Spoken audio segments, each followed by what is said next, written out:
of time. The drums of war are beating in regard to Syria. What do you think the United States should do in Syria?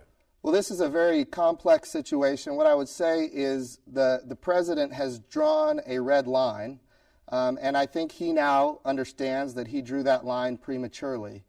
He drew it before his previous election, or his last election, and I think the reason he drew that line is because he wanted to be strong going into his election. The reality is he didn't probably believe that they would cross that line. That line has now been crossed.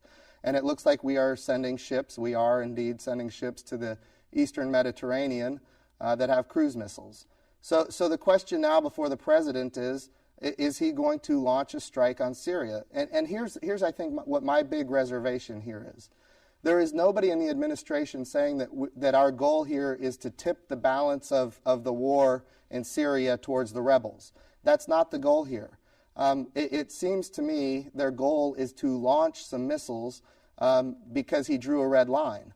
And that is bad foreign policy. But I think here's the most important thing that we all need to be aware of. And that is that when it comes to the president's authorization to take us to war, that authorization does not come from the United Nations.